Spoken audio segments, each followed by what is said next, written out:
करते हैं। अभी तक हम लोग 7वें पार्ट में पहुंच चुके हैं, 7th पार्ट में। पिछले 6 पार्ट से हम लोग पढ़ रहे हैं एपी।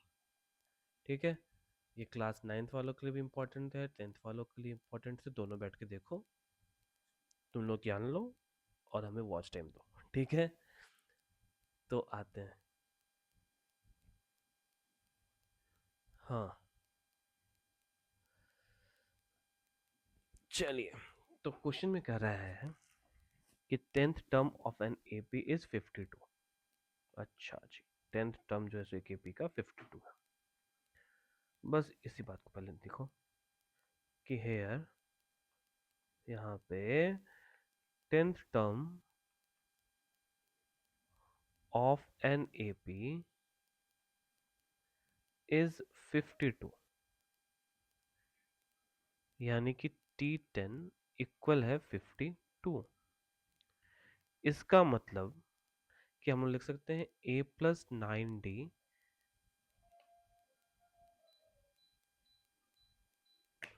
A+9D equal 52। ठीक है, आगे देखते हैं। आगे कह रहा है 17th term is 20 more than 13th term. 17th term 20 ज्यादा है 13th टर्म से। ठीक है, तो क्या लिखेंगे हम लोग कि 17th टर्म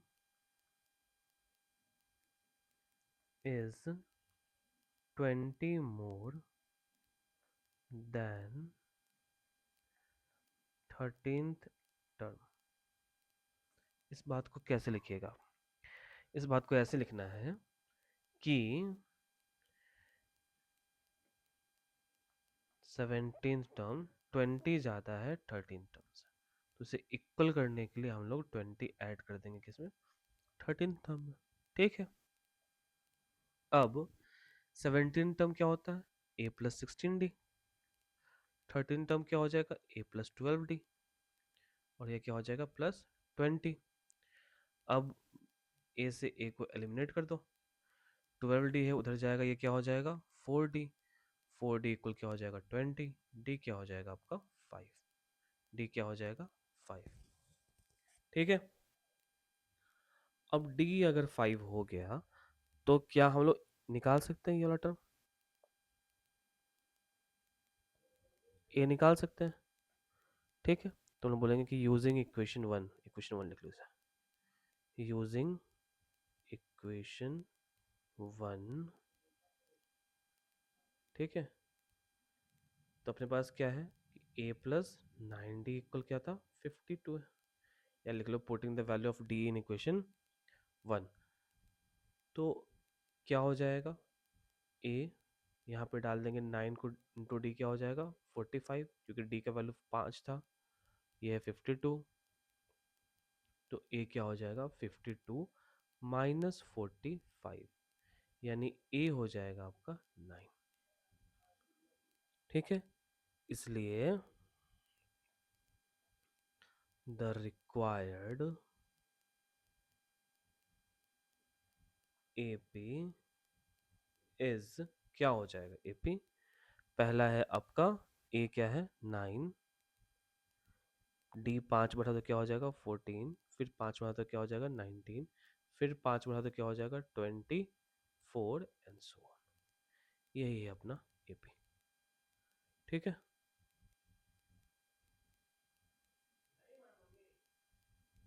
क्या क्या क्या क्या क्या क्या क्या? ये गड़बड़ ना भाई, यहाँ A क्या है? 7 है, ये 7 आएगा। तो ये AP में थोड़ा सा चेंज है। AP क्या हो जाएगा? 7। फिर 5 जोड़ दे इसमें, ये हो जाएगा 12। ये फिर क्या हो जाएगा? 17। और ये फिर क्या हो जाएगा? 22। और ये सो ऑन। ठीक है, चलो जी, तो ये पहला क्वेश्चन था। दूसरा क्वेश्चन करते हैं। आइए, दूसरा क्वेश्चन है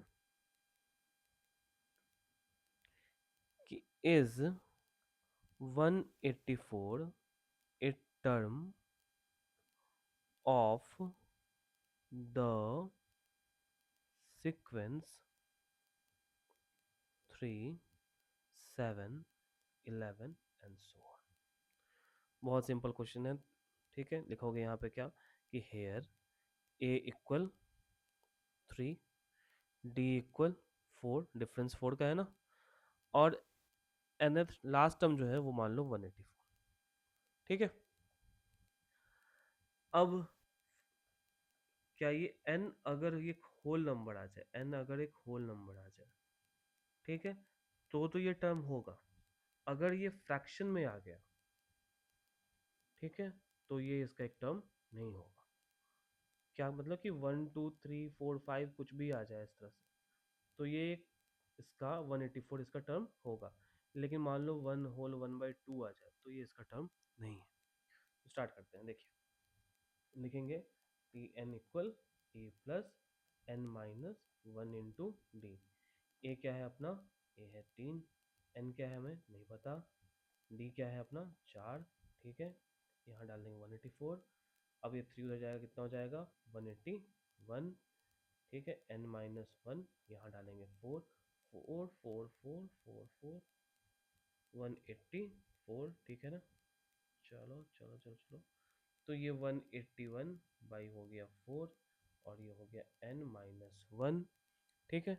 अभी कुछ भी कर लो तुम, n इक्वल क्या होगा 181 बाई 4 प्लस 1। ये एक फ्रैक्शन में ही आएगा, तो हम बोल देंगे no, this is not a term of the given sequence, ठीक है, ऑफ गिवन एपी, ठीक है। चलिए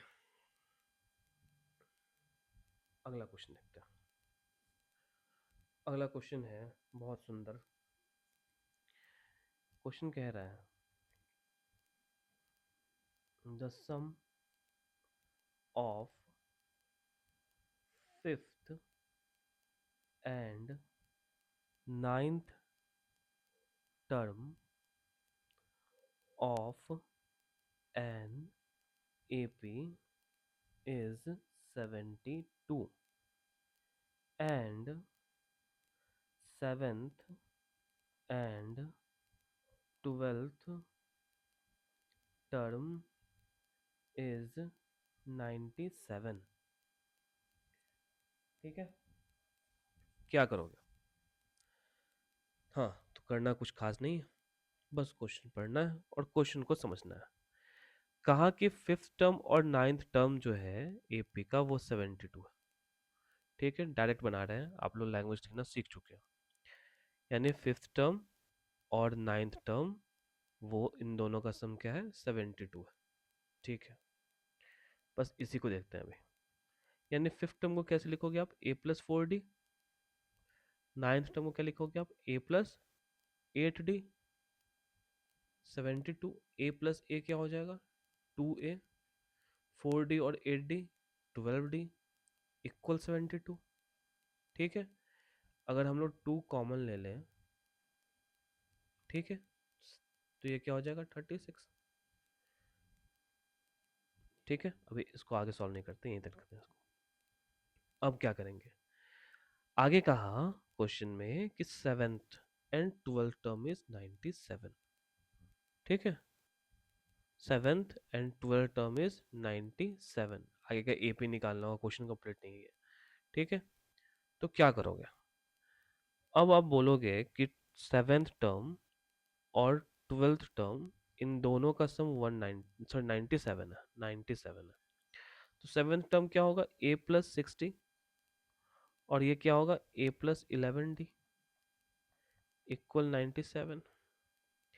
यानी कि 2a प्लस 17d इक्वल क्या हो जाएगा 97। तो a क्या हो जाएगा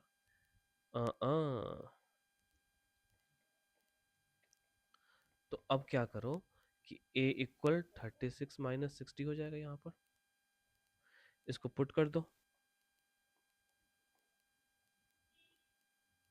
36 माइनस 60 और प्लस क्या हो जाएगा, यहाँ 2 होगा ना, 17d इक्वल 97। ये हो जाएगा 72, और ये हो जाएगा 12d, ये हो जाएगा 17d, और ये हो जाएगा 97। ये हो जाएगा 5d।